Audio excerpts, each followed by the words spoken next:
Croeso, this is James, aka JP Harker, coming to you with another video.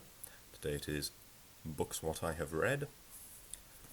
We have Doug Naylor's Last Human, which is a Red Dwarf book. I don't have a copy of Wolfsbane. Two of these were audiobooks.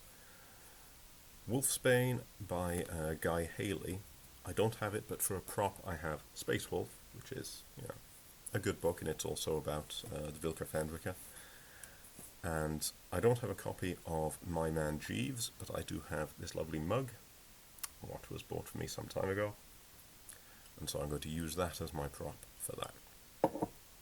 And I shall get this one out of the way first. I used to think I liked Jeeves and Wooster.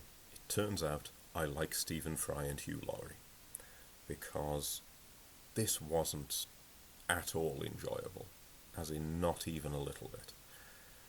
I tried a Wodehouse book a while ago, Jeeves and Wooster. It's called Aunts, Gentlemen.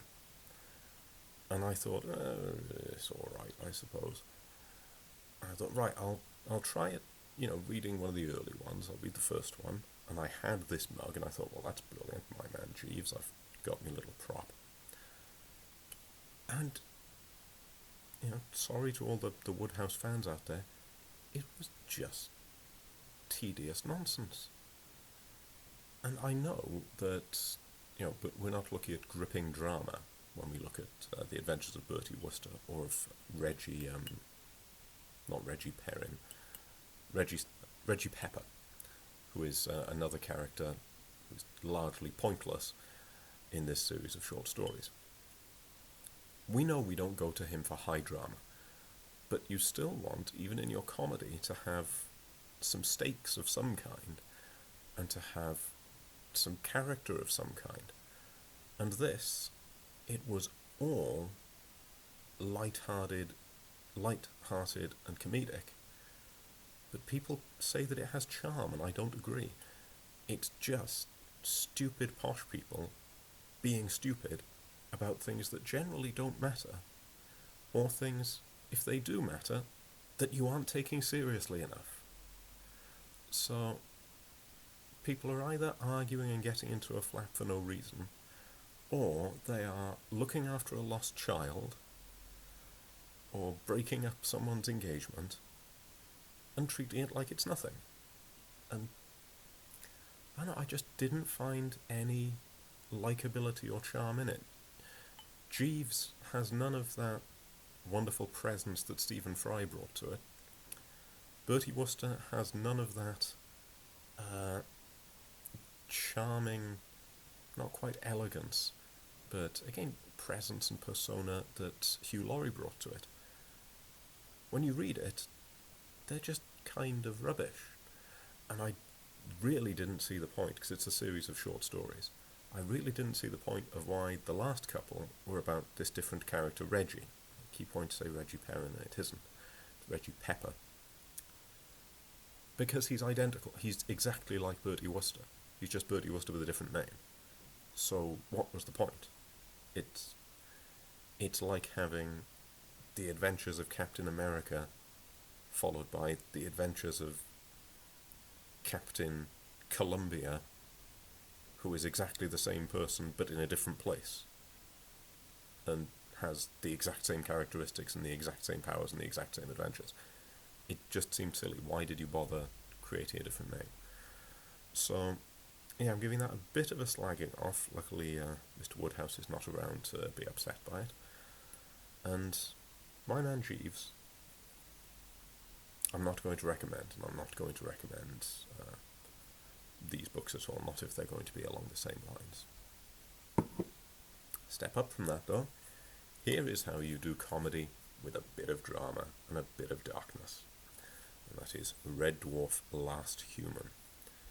Now, I read all of these many years ago when I was sort of 9 or 10, when they first came out, and was definitely too young for them, and I'm sure either this one or I could have been backwards, gave me nightmares. And I'm rereading them out of order, of course. And they are just brilliant. I've read them a few times since, so as a teenager. You can probably tell by how rather battered this paperback is. It's not been well taken care of, but it's been well read, and I really like this because this was written around the time of the 6th series, or just after it, in the gap between 6 and 7, and you have plenty in here that is gags from the show. But most of it is faintly ridiculous, but also very unnerving and disturbing adventures that weren't in the show. Now, I'm sorry, I do have a bit of a cold, so I keep thinking I'm going to sneeze. Apologies. Now, Red Dwarf has always been very good, for those who know the show, it's always been very good at having good, clever, and sometimes very dark sci-fi concepts, but wrapping them up in such brilliant humour that you don't feel made uncomfortable by it. And this really leans in to the darker side of, no, if this actually happened, it would be horrific side of things. Last Human, I think, more than any of the others, does that. Little things like, if you really were the last human being alive, living 3 million years away from an Earth that probably doesn't exist anymore, it would break your mind. And in Infinity Welcome's Careful Drivers, it does do that to Lister a bit. He does start wandering around the ships, swigging from a bottle of whiskey, shouting at people who aren't there, going through this complete mental breakdown, because that is what would happen. You wouldn't get over it in a series of quippy one-liners. And yes, the show needed that, and the show is brilliant. But the books are wonderful for taking those ideas, keeping just enough humour that it's still reminiscent of the TV series, but delving into, oh no, this is some dark stuff. And that is what this does. We have Lister having just come back from Backwards World, previous book, Backwards and Better Than Life, and Kachansky's been brought back to life, and she's in this. In the end, this is before Series 7, so it was a completely different character. They were probably building rough ideas for the character for the show through the writing of this. And she was really good. She was a great mixture of cool and calm and genuine vulnerability. And we had a wonderful villain, who I will not give away, and a wonderful touching ending that was sort of pulls at the heartstrings a bit. And yeah, I will heartily recommend this book. It's very, very good. Last Human by Doug Naylor. I think this was after he and Rob Grant had a bit of a falling out. Let's see. And the last book, again, I'm using this as a prop because it's about the Space Wolves, but I don't have a copy of Wolfsbane with me. It's Wolfsbane by Guy Haley. And it was really, really good. The Horus Heresy series can be quite hit and miss, and this was a real hit. We had a couple of cons, which I'll get out of the way early on, which was there were 2 fights that were low stakes, but that went on for ages, which was Call with a bunch of drones, and Russ fighting a dreadnought with safeties off in the cage. And it was pointless. It was a long drawn out fight that you weren't invested in. But apart from that, Wolfsbane is pretty much flawless. And especially the ending, where you wanted to be howling along with them in that final confrontation, was really, really good. You have the first meeting between Russ and Horus. The book is centered around Russ wanting to cut the head off the snake by going straight for Horus rather than focusing on defending Earth. And we have a flashback early on, it could even be the prologue, that Russ was apparently the first Primarch that Horus met, and it was the first time he realised he wasn't alone. And it's a little insight into Horus's character that only a little bit of him is glad he's not alone. Most of him is a little peeved that he's not the only son anymore. And it's showing that his great sin of pride, this Lucifer character, was already there, right at this early stage. And that was interesting. It was interesting what they did with Russ.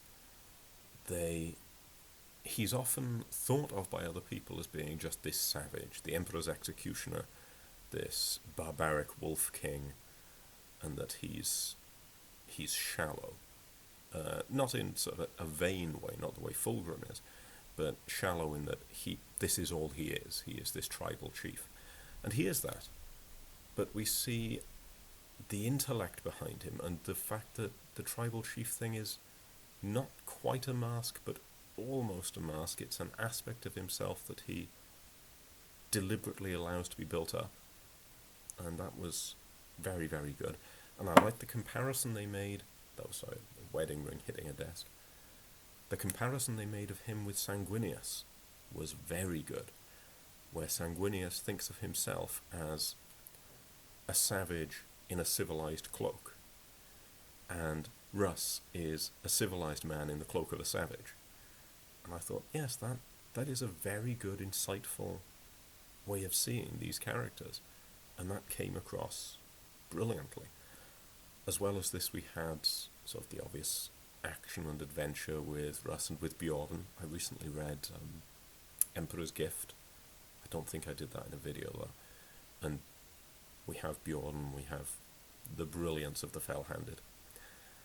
And as well as sort of the adventure and, like I say, wanting to howl along, we had something that's pretty much lifted straight out of Prose Edda, which was Russ going through these Thor's trials. And I wasn't disappointed. I'd expect with something like that, where it's been lifted almost word for word from something, you'd think, oh, I feel cheated. But just enough of it had been changed, and just enough of it had a proper flavour of Fenris and 40k, while keeping that Norse mythology feel. And it just struck that perfect balance between I know what this is about and but I don't care, it's still done really well. So yeah, I will, bring it on. With this prop, I will still speak highly of Space Wolf by William King, as I have done before, but I'll speak especially highly of Wolfsbane. Too many of the Horus Heresy books